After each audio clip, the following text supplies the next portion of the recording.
June 21st, 2021, in a rare, unanimous decision by the United States Supreme Court, the entire world of NC2A sports was turned on its head when the Supreme Court said the NC2A could no longer block student athletes from making money off of their name, image, and likeness.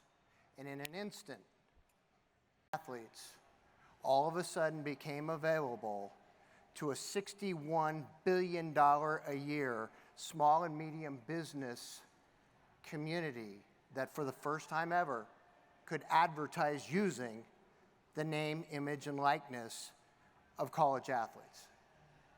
My name's Kirk Euler. I'm the CEO of Athlyt. Athlyt is a software platform that connects those 500,000 student athletes with that $61 billion a year small and medium business advertising market, as well as national brands, in a way that makes it seamless and scalable for both the athletes as well as the brands.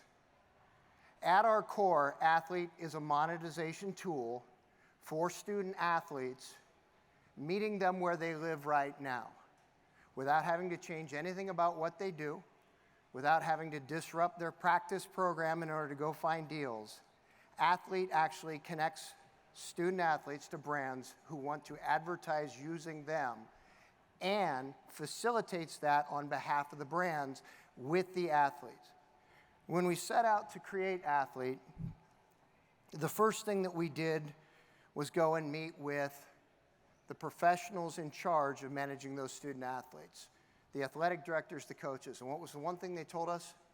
We want them to be able to monetize their name, image, and likeness, but we want them to remain student athletes. Likewise, when we met with the business community, what was the first thing they said? Yes, I want to use my local sports teams. I have no idea how to connect them. That's what Athlyt does. Very simply, as you see, small and medium businesses come onto our platform. Through our platform, they can select students by region, by school, by course of study, by sport.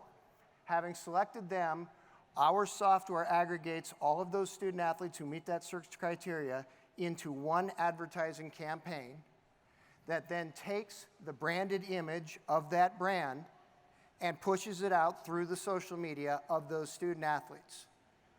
From the athlete standpoint, once they've connected to our platform at no cost, once they've connected to our platform, it's very simple.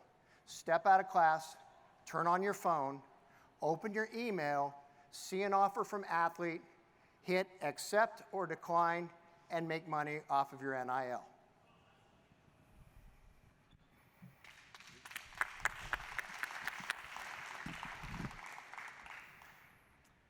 So NIL You could tell right I was now. watching that clock, couldn't you? Perfect. Caught me off guard. So it's like a feeding frenzy right now with NIL. It's big deal, changed everything. I'm curious, steady state in the future. What do you think NIL looks like after the settling of, say, the next year or two? Does much change? So yes, and we've already seen it happen. So what people liken to the Wild West, I actually liken to more of the Oklahoma land rush. It was more like the sports management world lined up and they waited for the gun to sound and they all rushed out after the top 2%.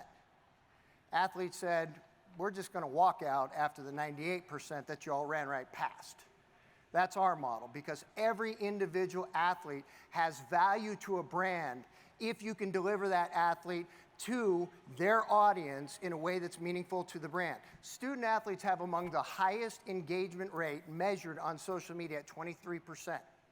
So you can take a macro influencer, somebody with over 500,000 followers. They might have a 0.8% engagement rate, a 0.3% engagement rate. I can aggregate together 100 student athletes who have an average of 3,800 followers. I can deliver 23% engagement amongst those 100 athletes with 3,800 followers each, and I am delivering a much better value to you as a brand who wants to advertise than if you chased that one guy who has 100,000 followers. Okay, so yeah, help me understand this a little bit. So you're not necessarily targeting, I don't know, the Manning son who's going to go make $8 million NIL deal. It's the amalgamation of a lot of... It's everyone else. We know that they have value, student athletes have value to brands if brands can connect to them. And if brands can connect to them across all platforms. We're on all social media platforms. Your brand gets pushed out through their engaged audience. So that picture shows up in my feed to my audience that's used to seeing me catching a football or hitting a tennis ball or what have you. So creating that meaningful engagement as somebody, as a student athlete, and now as an advertiser on behalf of that brand. Awesome, thank you. So we're looking at the 98%. You're looking at some people call it tier 2 sports, but I was a gymnast and a diver, so I think they're tier 1 sports. I can monetize the heck out of you. So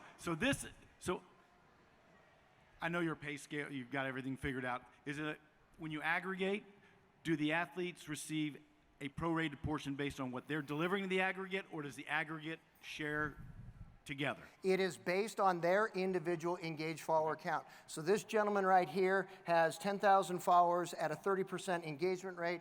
That gentleman right there has 5,000 followers at a 30% engagement rate. He's going to make $3,000. He's going to make $1,500 on that campaign, assuming we're paying $1 per engaged follower. So it's up to the business to choose how much they want to pay per engaged follower. Away they go. So you continue teaching people to be entrepreneurs That's as they it. go through college. At Athlyt, we believe you have got to be more than an athlete. Build yourself as the brand. Fantastic. Thank you. Thank Thank you. you, Kirk.